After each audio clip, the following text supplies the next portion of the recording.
to Inside the Ranger Studio.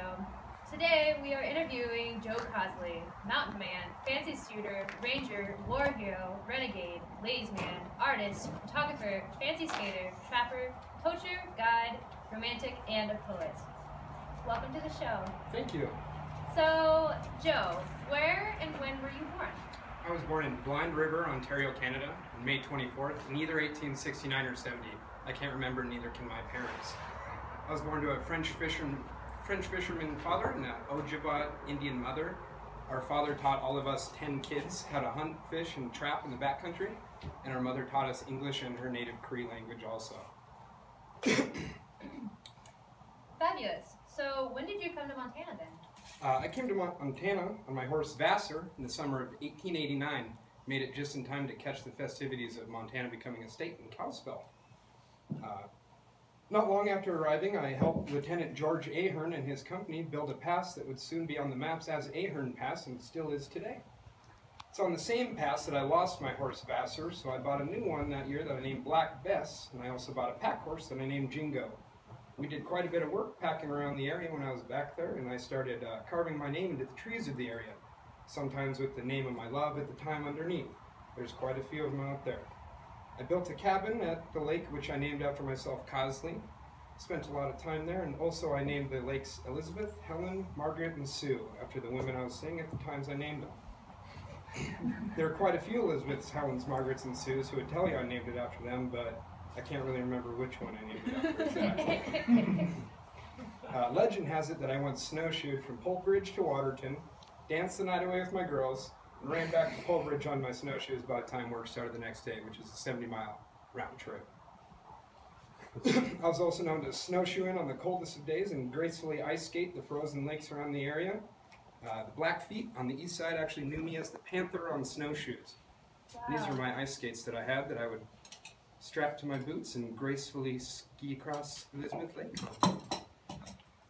This is one of my traps that I used to get mink with all the time. Park Service didn't like it too much, but I didn't care. Wow, very fascinating, Joe Cosley. So what was it like when you were made park ranger along with only 8 others when the park was created in 1910? It was an honor to be made a park ranger because my family and friends could see that I was a success finally. The best part about it was I got a new hat, uniform, my own cabin, a paycheck once a month, and to live peacefully where I would not see a soul but for every few months. It seemed like a perfect job for me until I realized that making this area a national park changed certain rules, and I didn't want to change the way I'd been living. I'd made far too much money selling the beaver, mink, and marten I took out of the park up north to stop doing that. And in 1911, you were caught trapping near Lake McDonald and subsequently fired from your post as ranger. So how did you feel about this, and what did you do? Well, I didn't feel too bad since I thought it wasn't too bad with my principals. But I didn't think I was doing anything wrong. So I just went back to my cabin, the Belly River, and worked for 3 more years without anyone finding out I was fired. Still received a paycheck, actually, too.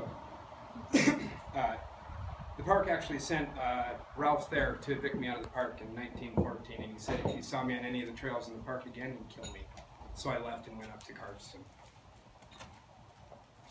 And when did you end up doing, or what did you end up doing when finally kicked out of the park for good in 1914? I went to Cardston, Canada, and I joined the 13th Mounted Rifle Company and started training to go fight overseas in World War I as a sniper.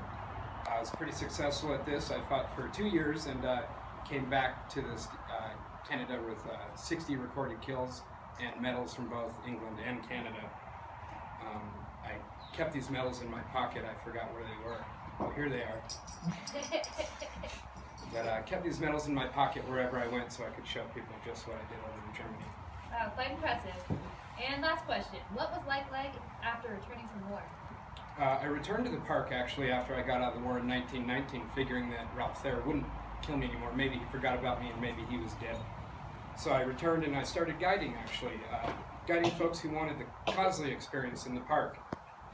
No one really seemed to mind because they thought I wasn't trapping anymore, although I was, on both sides of the border. It was easy because I knew the ranger schedule and I knew when they would be at the Belly River Ranger Station, and I could just walk right around them usually. Still knew these lands better than anyone else too. This continued for almost 10 years until on May 6, 1929, a ranger by the name of Joe Himes caught me at one of my traps by pure luck. He took me to West Glacier for trial, and the Hows, the Apgars, which is a few names you guys might recognize, they were my friends down in West Glacier. They bailed me out. Had to go to trial. Trial started at 10 a.m. next day. I was up at Lake McDonald by 2 p.m. on my way to get my cache of furs. Let's see. I had 55 beaver furs, 21 marten furs, and 21 mink furs cached throughout the park. So I went and collected all those, brought them up to Cardston, sold them all, and then went and trapped in the boreal forests of Canada till the rest of my days. And I died in 1942 of scurvy, actually. So if anyone has any oranges, they'd like to Could have eaten some of the seed pods from early trees. Exactly. In the springtime. Those Cool. are full of bugs. Anyway, well, thank you very much, Joe Cosley. Thanks for having me. Cool. Thanks, everybody.